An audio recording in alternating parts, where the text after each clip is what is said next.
Assalamualaikum warahmatullahi wabarakatuh. Selamat pagi menjelang siang. Puji syukur saya panjatkan kepada Tuhan Yang Maha Esa, berkah rahmat, taufik dan serta hidayahnya kita diberikan kesempatan kesehatan untuk dapat pertemuan mata kuliah dalam manajemen strategi, dan serta salawat serta salam tidak pernah kita lupakan kepada junjungan kita Nabi besar Muhammad SAW.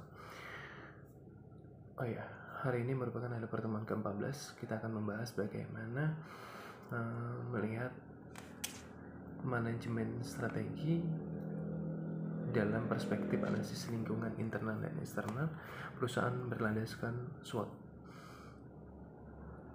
Udah tahu apa itu SWOT? SWOT.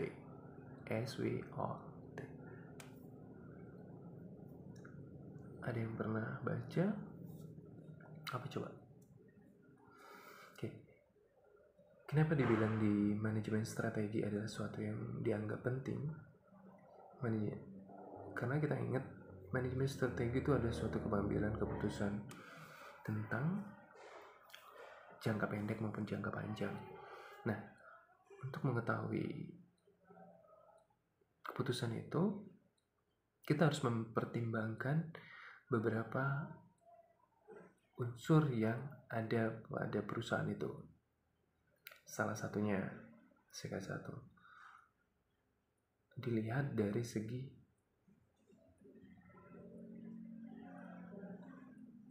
internalnya. Internal tahu? Internal adalah suatu melihat bagaimana kemampuan suatu perusahaan dalam mengelola suatu usahanya atau kegiatan bisnisnya. Kita tahu internal itu memiliki banyak banget kompleksitas dalam kegiatannya. Saya kasih contoh. Kita punya usaha yang bergerak dalam suatu produk. Contoh ya. Produk apa? Produknya bikin tempat apa ya yang sudah ada parcel untuk ucapan selamat kepada mahasiswa-mahasiswi yang sudah lulus ujian proposal maupun skripsi. Kalau nggak salah ada teman kalian yang sudah review dan sudah saya upload, kalau nggak salah nanti dicekin. Itu sejenis kegiatan. Nah, di situ ada yang sesuai dengan pesanan. Ada yang meminta bingkisan itu isinya semuanya bentuknya uang semua, dari 100.000 sampai 2.000-an. Dari segi internal kita melihat deh kemampuan kita di dalam. Gimana? Melihat semua kemampuan yang sudah kita kerjakan. Artinya apa? Ketika kita mengerjakan sesuatu itu, kita harus sesuai dengan pesanannya. Oh ya, kita mampu mendesain produk sesuai dengan yang diinginkan. Secara internal kita punya materialnya, kita punya kemampuan, kita punya biaya memenuhi kebutuhan konsumen. Nah, usaha kita maju terus.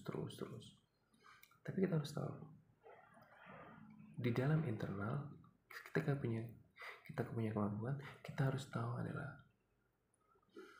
kekuatan dan kelemahan kita.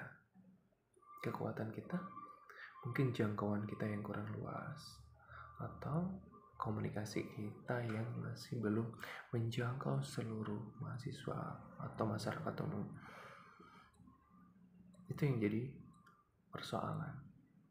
Jadi dalam analisis SWOT kita tahu kekuatan kita punya kemampuan sumber daya modal dan sebagainya. Tapi dari segi kelemahannya kita harus sadarin itu. Bukan hanya sebagai segi promosi, kelemahan kita, pesaing kita, produk orang lain, itu yang akan lambat laun adalah sebagai titik kelemahan kita kalau kita nggak wanti-wanti atau nggak berusaha menjadi yang terbaik untuk kedepannya. Ada aspek lain adalah dari segi eksternal. Perusahaan juga harus melihat adalah peluang dan tantangan. Artinya apa? Maupun dari segi internal maupun eksternal, kemampuan, kelemahan, peluang, dan ancaman itu tetap harus diperhatikan dalam analisis SWOT. Ketika kita punya peluang, oh ya sekarang lagi musimnya mahasiswa yang lagi ujian proposal, kita bikin promosi yang sebagus mungkin. Di sana ada sesuatu yang kita punya kemampuan kita untuk mempromosikan. Tapi apa? Kita harus punya nilai jual yang berbeda dengan orang lain. Itu yang harus dicatat. Ketika produk kita sama, dianggapnya sama, harganya lebih sama dan sebagainya. Itu bukan nilai jual yang kita miliki. Tapi kita harus punya desain yang berbeda. Harga yang rendah mungkin atau setinggi mungkin, tapi konsumen adalah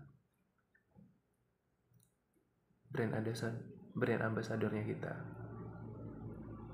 Jadi apa? Ketika kita sudah membuat produk sebagus mungkin dan konsumen kita puas, kita ngerasa promosi kita nggak usah capek-capek deh, kita bisa promosi gratis dengan brand ambassador yang sudah menjadi konsumen kita.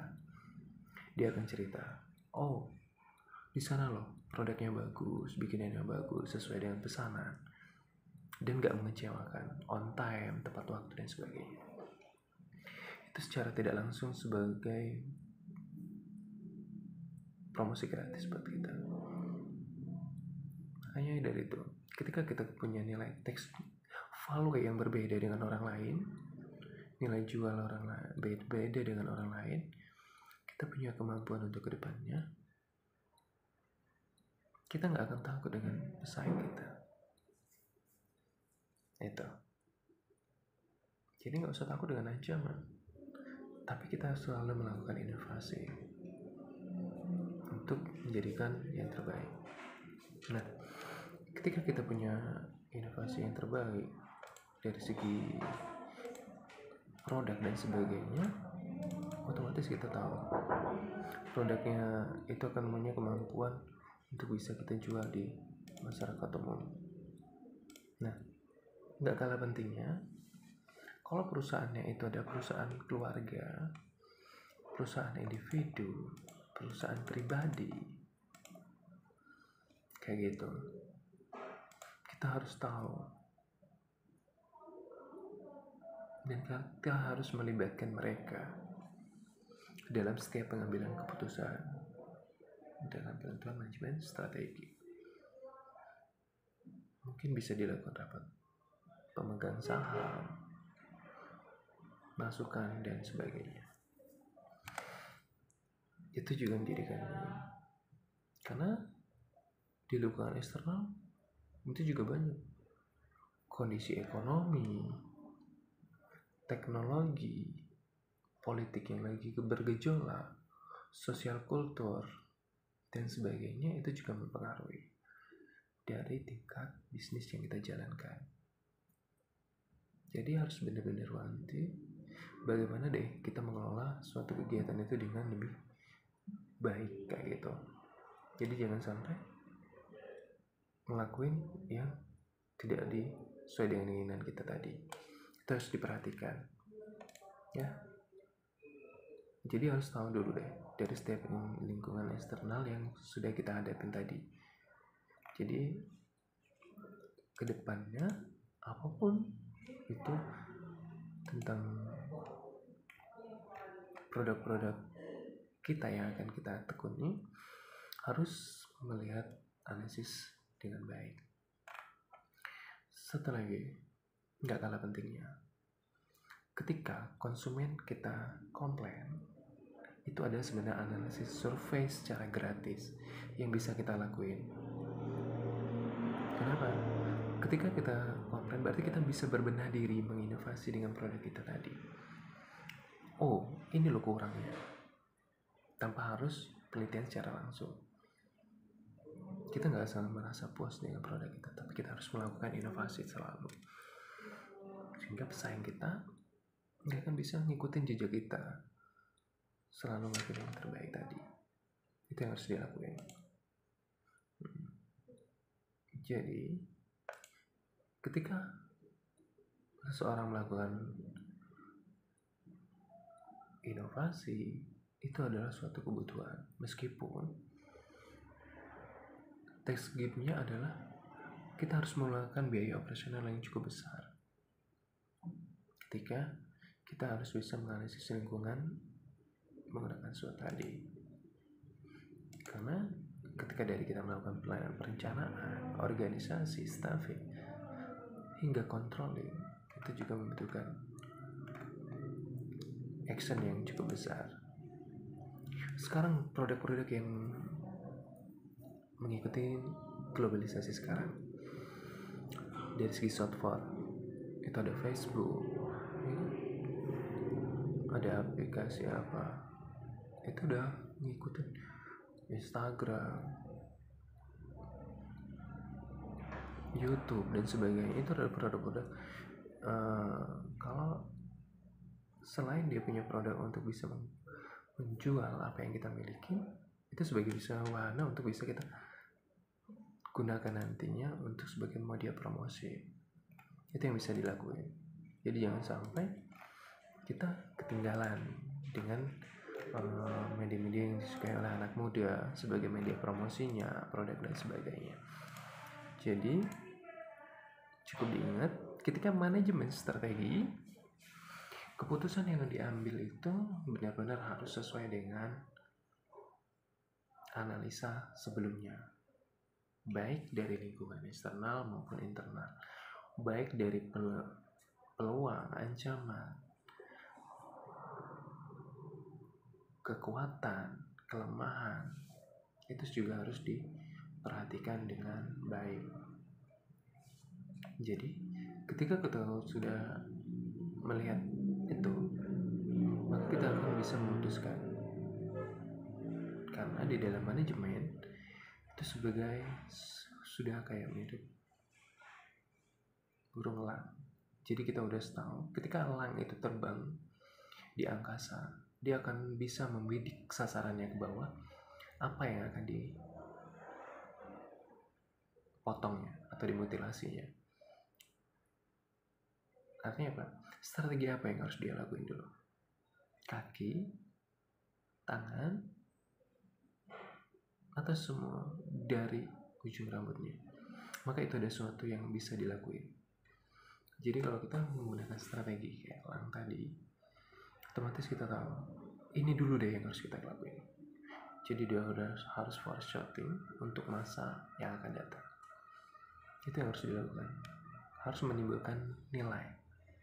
Jadi ketika manajemen strategi maupun value nilai itu butuh strategi planning yang jelas, organisasi yang jelas, strategi kontrol yang jelas, dan resources sumber daya manusia yang digunakan juga jelas. Dari itu kita bisa melakukan semuanya lebih baik lagi. Jadi apapun yang kita keluarkan nanti tidak akan sia-sia. Itu yang harus dilalui. Jadi pada intinya di dalam manajemen strategi,